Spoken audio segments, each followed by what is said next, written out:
اس نے زندگی اسلام کے نام پر وقف کر رکھی تھی۔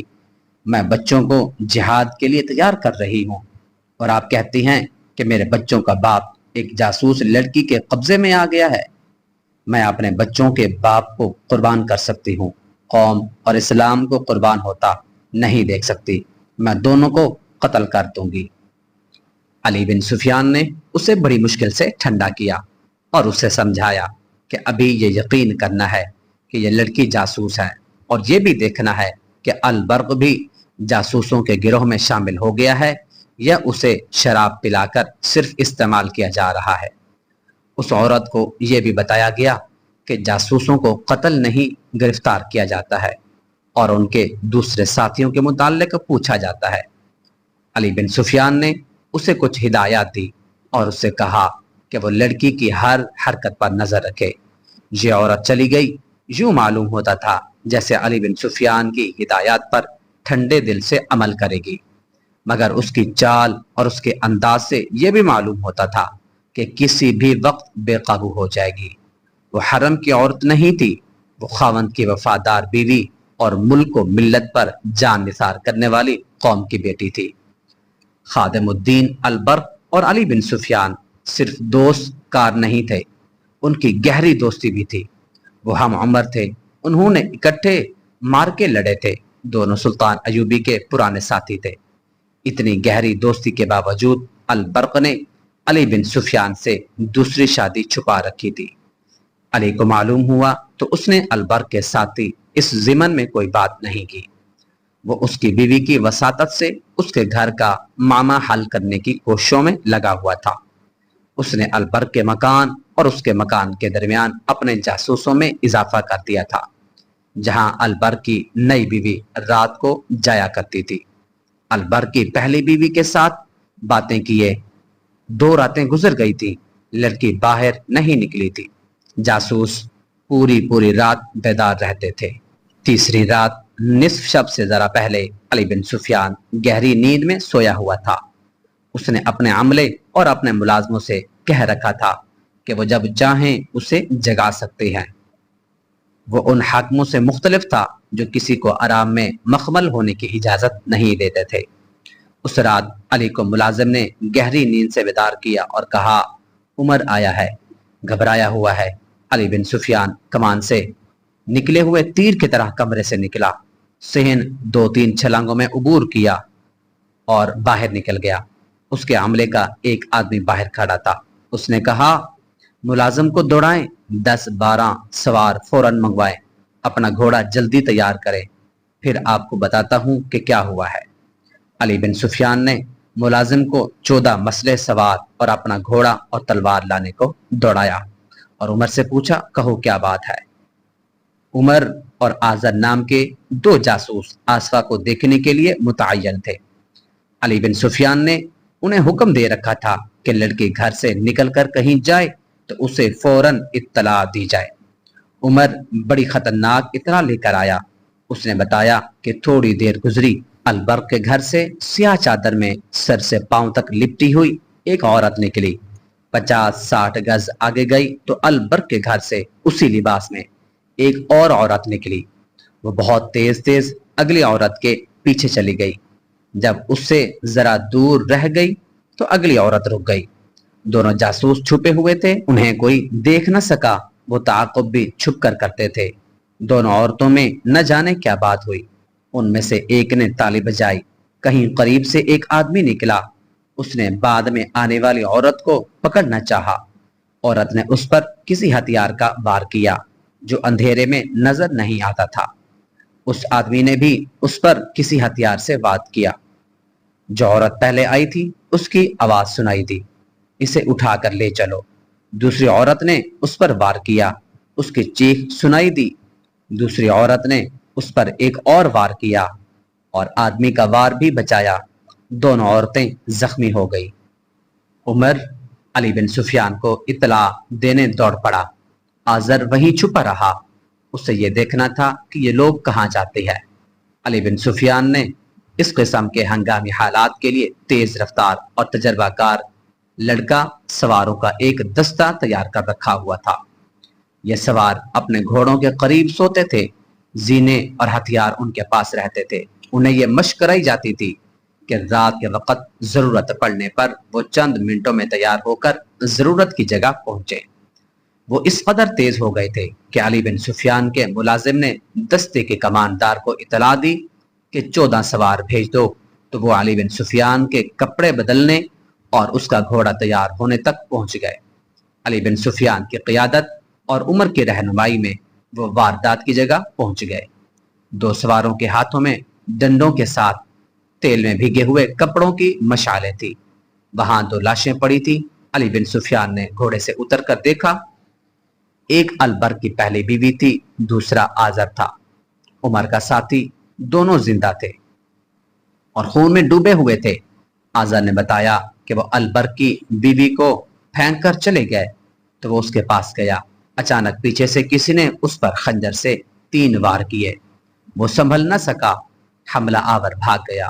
آزر نے بتایا کہ دوسری عورت البر کے گھر کی طرف نہیں گئی بلکہ ادھر گئی ہے جہاں وہ پہلے جایا کرتی تھی۔ عمر کو اس گھر کا علم تھا۔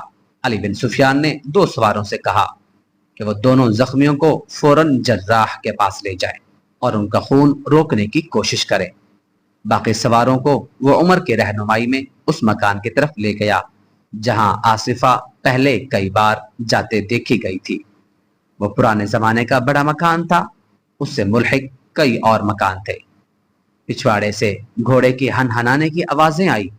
علی بن سفیان نے اپنے سواروں کو مکان کے دونوں طرف سے بھیجا، 2 سواروں کو مکان کے سامنے کھڑا کر دیا اور کہا کہ کوئی بھی اندر سے نکلے تو اسے پکڑ لو، بھاگنے کی کوشش کرے تو پیچھے سے تیر مارو اور ختم کر دو۔ سوار ابھی چکر کاٹ کر پچھواڑے کی طرف جا رہے تھے کہ دوڑتے گھوڑوں کے ٹاپو سنائی دینے لگے۔ علی بن سفیان نے ایک سوار سے کہا، جاؤ اپنے کماندار سے کہو اس مکان کو گھیرے میں لے کر اندر داخل ہو جائیں، اندر کے تمام افراد کو گرفتار کر لے۔ سوار کیمپ کی طرف روانہ ہو گیا۔ علی بن سفیان نے بلند آواز سے اپنے جاسوسوں کو حکم دیا، ایڑیاں لگاؤ، تعاقب کرو، ایک دوسرے کو نظر میں رکھو، اور اس نے اپنے گھوڑے کو ایڑی لگائی۔ یہ رسالے کے چنے ہوئے گھوڑے تھے اور ان کے سوار سلطان ایوبی سے کئی بار خراج تحسین حاصل کر چکے تھے۔ مفرور بھی شاہ سوار معلوم ہوتے تھے۔ ان کے گھوڑوں کے ٹاپو بتاتے تھے اچھی نسل کے بہت تیز دوڑنے والے گھوڑے ہیں۔ یہ شہر کا علاقہ تھا جہاں مکان کی رکاوٹیں تھی، گلیاں تھی جو گھوڑوں کی دوڑ کے لیے کشادہ نہیں تھی۔ ان سے آگے کھلا میدان تھا، اندھیرے میں گھوڑے نظر نہیں آتے تھے، ان کی آوازوں پر تعاقب ہو رہا تھا۔ وہ جب کھلے میدان میں گئے تو ان کا چھپنا مشکل ہو گیا۔ افق کے پس منظر میں وہ سایوں کی طرح صاف نظر آنے لگے۔ وہ 4 تھے، انہوں نے کم و بیش 100 گز کا فاصلہ حاصل کر لیا تھا۔ وہ پہلو بہ پہلو جا رہے تھے۔ علی بن سفیان کے حکم پر 2 سواروں نے اسی رفتار سے گھوڑے دوڑاتے ہوئے تیر چلائے۔ تیر شاید خطا گئے تھے، بھاگنے والے دانشمند معلوم ہوتے تھے۔ تیر ان کے قریب سے یا درمیان سے گزر رہے تو انہوں نے گھوڑے پھیلا دیے۔ وہ اکٹھے جا رہے تھے، ان کے گھوڑے کھلنے لگے۔ نہایت اچھے طریقے سے گھوڑے ایک دوسرے سے خاصے دور ہٹ گئے۔ علی بن سفیان کا دستہ بہت تیز تھا، فاصلہ کم ہوتا جا رہا تھا، مگر بھاگنے والوں کے گھوڑے اور زیادہ ایک دوسرے سے ہٹتے جا رہے تھے۔ آگے کھجور کے پیڑوں کا جھنڈ آ گیا۔ ان کے گھوڑے وہاں اس طرح ایک دوسرے سے دور ہٹ گئے کہ 2 دائیں طرف اور 2 کھجوروں کے بائیں طرف ہو گئے۔ یہ جگہ اونچی تھی، گھوڑے اوپر اٹھے اور غائب ہو گئے۔ تعاقب کرنے والے بلندی پر گئے تو انہیں آگے جو بھاگتے سائے نظر آئے وہ ایک دوسرے سے بہت ہی دور ہو گئے تھے۔ پھر وہ اتنی دور دور ہو گئے کہ ان کا رخ ہی بدل گئے۔ علی بن سفیان جان گیا کہ وہ اس کے سواروں کو منتشر کرنا چاہتے ہیں۔ علی نے بلند آواز سے کہا کہ ہر سوار کے پیچھے تقسیم ہو جاؤ، ایک دوسرے کو بتاؤ، ایڑیاں لگاؤ، فاصلے کم کرو، کمانوں میں تیر ڈالو۔ سوار تقسیم ہو گئے، سب نے کندھوں سے کمانے اتار کر تیر ڈال دیے اور تقسیم ہو کر ایک ایک گھوڑے کے پیچھے ہو گئے۔ ان کے گھوڑوں کی رفتار اور تیز ہو گئی۔ ٹاپوؤں کے شور و غل میں کمانوں سے تیر نکلنے کی آوازیں سنائی دیں۔